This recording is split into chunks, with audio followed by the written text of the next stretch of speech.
कोहली का विकेट हो या शेयर मार्केट, फटाक 30 सेकंड में खबर। डाउनलोड कीजिए तक ऐप। रूस और यूक्रेन के बीच युद्ध अब और भी भयावह हो चला है।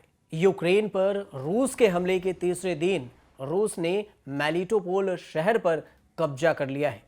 26 फरवरी को यूक्रेन की राजधानी कीव समेत यूक्रेन के सभी मुख्य शहरों में कई धमाके हुए हैं। रूसी सैनिक राजधानी कीव में दाखिल हो गए हैं और यूक्रेनी सैनिकों से उनके आमने सामने की अब लड़ाई शुरू हो चुकी है। इस बीच यूक्रेन ने 3500 रूसी सैनिकों, 2 टैंक, 14 विमान और 8 हेलीकॉप्टरों को भी मार गिराने का दावा किया है। रूसी सैनिकों ने कीव के एयरपोर्ट पर कब्जा कर लिया है। रूस यूक्रेन की राजधानी कीव में दाखिल हो चुका है। रूस के रक्षा मंत्रालय ने इस बात की पुष्टि भी की है और लोगों से जंग में उतरने की अपील भी की है। इसके पहले यूक्रेनी राष्ट्रपति व्लादिमीर ज़ेलेंस्की ने देश के लोगों से हथियार उठाने का आग्रह किया था। ज़ेलेंस्की ने कहा था कि जो भी हथियार उठाना चाहता है उसे हथियार दिया जाएगा। अब रक्षा मंत्रालय ने नागरिकों से जंग में उतरने को कहा है। यूक्रेन के नागरिकों ने कई वीडियोज शेयर किए हैं जिसमें रूसी टैंक ओबोलोन में नजर आ रहे हैं। ओबोलोन कीव के पास का इलाका है। यूक्रेन के रक्षा मंत्रालय ने ट्वीट कर बताया कि दुश्मन संसद से 9 किलोमीटर की दूरी पर है। वो दुश्मन रूस को कह रहे हैं। रक्षा मंत्रालय ने सोशल मीडिया पर रूस के खिलाफ जंग की ट्रेनिंग देने का जरिया भी बताया है। रक्षा मंत्रालय ने अपने ट्वीट में लोगों से पेट्रोल बम बनाकर दुश्मन पर हमला करने को कहा है।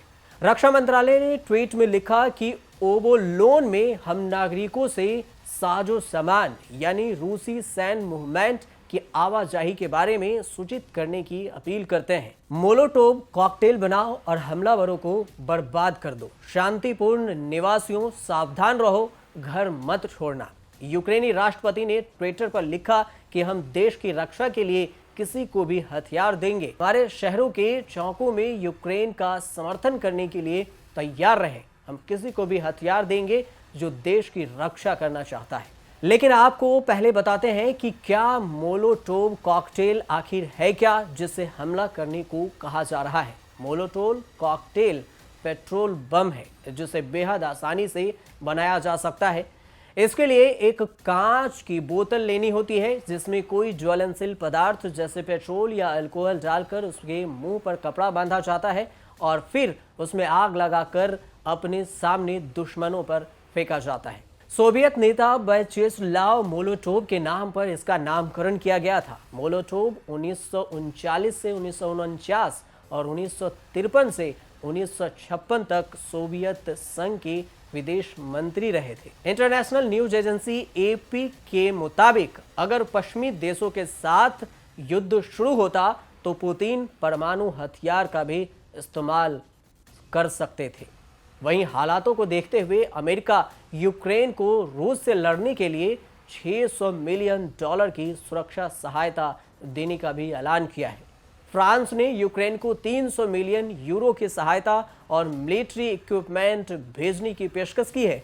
तो वहीं यूरोपीय यूनियन यानी ईयू में पुतिन की यूरोप में मौजूद सभी संपत्ति जब्त करने पर भी सहमति बन गई है। तो वहीं दूसरी तरफ रूस ने दावा किया है कि उसने यूक्रेन में कई हथियार जब्त कर लिए हैं।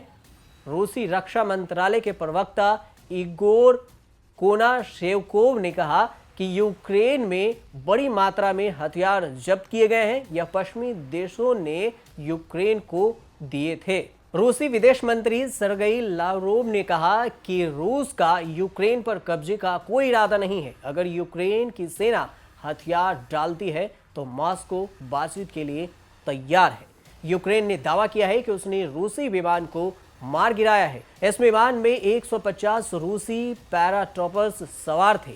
हालांकि कितने मारे गए और कितने बचे इस बात की जानकारी नहीं दी गई है। यूक्रेन के प्रेसिडेंट ज़ेलेंस्की ने कहा है कि आज रात राजधानी कीव पर रूसी सैनिकों का सबसे बड़ा हमला हो सकता है। उन्होंने नागरिकों से जंग में कूदने की अपील की है। सबसे बड़ी चेतावनी, रूस फादर ऑफ ऑयल बम इस्तेमाल करने की भी दी गई है। ये बहुत ही खतरनाक बम है क्योंकि पश्चिमी देशों ने चेतावनी जारी किया है कि यूक्रेन पर रूसी हमला अब तक का सबसे भयानक रूप अख्तियार कर सकता है।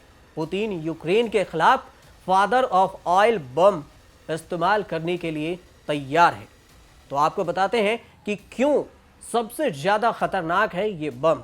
एक्सपर्ट के मुताबिक 2007 में विकसित किए गए इस बम के गिरने से सुपरसोनिक लहर उठती है जो इसके टारगेट को भाप में बदल देती है। इसके फटने से 44 टन टीएनटी के बराबर विस्फोट होता है।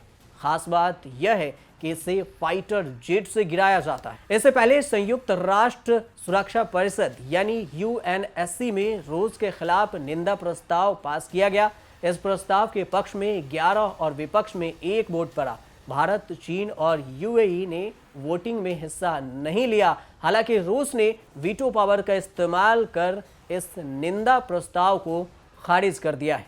लेकिन तब भी रूस और यूक्रेन के बीच युद्ध अब और भी भयावह होता जा रहा है और वहां के नागरिकों को दिन बर दिन बहुत ही नुकसान और अपनी जान की सुरक्षा के लिए दर बदर दूसरे देश भटकने पड़ रहे हैं। अभी भी युद्ध जारी है। आप देखते रहिए न्यूज़ तक।